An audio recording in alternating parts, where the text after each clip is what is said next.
सत्संगत जी, प्यार से बोलना जी, धन निरंकार जी। दासी एक और साखी के साथ आप जी के समक्ष हाजिर हुई है। उम्मीद करती हूँ आप सभी संत महापुरुष माता जी की कृपा से बहुत अच्छे होंगे। सत्संगत जी, चैनल पर पहली बार आए हैं तो लाइक शेयर सब्सक्राइब करना ना भूले। सत्संगत जी, तो चलिए आज की साखी की शुरुआत करते हैं। सत्संगत जी, एक पिता अदालत में दाखिल हुआ जिससे कि अपने बेटे की शिकायत कोर्ट में कर सके। सत्संगत जी, जज साहब ने पूछा, आपको अपने बेटे से क्या शिकायत है?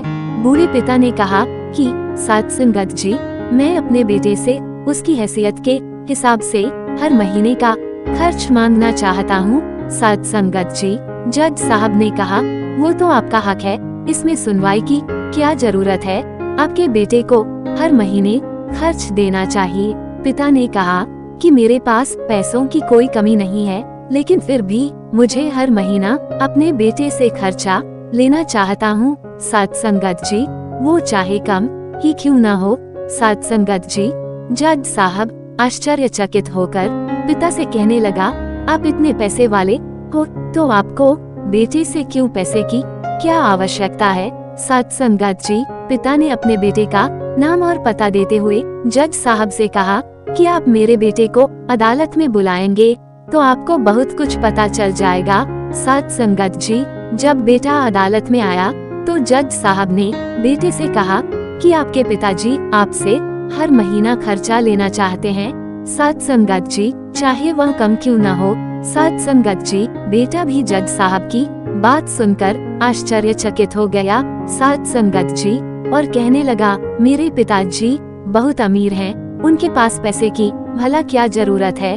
सत्संगत जी, जज साहब ने कहा, यह आपके पिता की मांग है और वो अपने में स्वतंत्र है। सत्संगत जी, पिता ने जज साहब से कहा कि आप मेरे बेटे से कहिए कि वो मुझे हर महीना 100 रुपए देगा। सत्संगत जी, और वो भी अपने हाथों से, और उस पैसे में बिल्कुल भी देरी ना करेगा। फिर जज साहब ने बूढ़े आदमी के बेटे से कहा कि तुम हर महीने 100 रुपए बिना देरी के उनके हाथों में देंगे, ये आपको अदालत हुक्म देती है। सत्संगत जी, मुकदमा खत्म होने के बाद जज साहब बूढ़े आदमी को अपने पास बुलाते हैं और उन्होंने बूढ़े आदमी से पूछा कि अगर आप बुरा न माने तो मैं आपसे एक बात पूछूंगा, आपने बेटे के खिलाफ ये केस क्यों किया? आप तो बहुत अमीर आदमी हो और ये इतनी छोटी सी कीमत। सत्संगत जी, बूढ़े पिता ने रोते हुए कहा, जज साहब, मैं अपने बेटे का चेहरा देखने के लिए तरस गया था, वह अपने कामों में इतना व्यस्त रहता है, एक जमाना गुजर गया, उससे मिला नहीं और ना ही बात हुई, ना आमने सामने और ना फोन पर। मुझे अपने बेटे से बहुत मोहब्बत है। सत्संगत जी, इसलिए मैंने उस पर ये केस किया था जिससे हर महीने मैं उससे मिल सकूं। सत्संगत जी, और मैं उसको देखकर खुश हो लिया करूंगा। ये बात सुनकर जज की भी आंखों में आंसू आ गए। सत्संगत जी, जज साहब ने बूढ़े पिता से कहा कि अगर आप पहले बताते तो मैं उसको नजरअंदाज और ख्याल न रखने के जुर्म में सजा करा देता।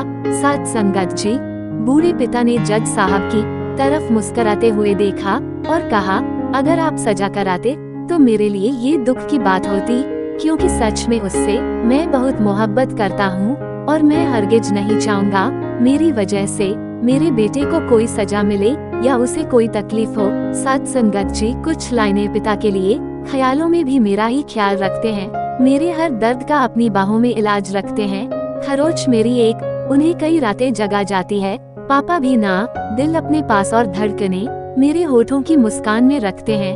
सत्संगत जी, उम्मीद करती हूँ आप सभी को आज की साखी बहुत पसंद आई होगी। सत्संगत जी, कहने का भाव यही है कि हमें अपने माता पिता और परिवार में सभी सदस्यों की दिल से सेवा करें। सत्संगत जी, माताजी के अनमोल वचनों पर चलना हमारा कर्तव्य है। सत्संगत जी, साथ ही महापुरुषों के चरणों से जुड़े रहे। सत्संगत जी, सेवा सत्संग सिमरन करते रहे, निष्काम सेवा करके परमात्मा को खुश करे, जिससे हमें मोक्ष की प्राप्ति हो। सत्संगत जी, प्यार से बोलना जी, धन निरंकार जी, महापुरुषों जी। आने वाली साखी सुनने के लिए चैनल को लाइक शेयर सब्सक्राइब करना ना भूले। प्यार से बोलना जी। धन निरंकार जी।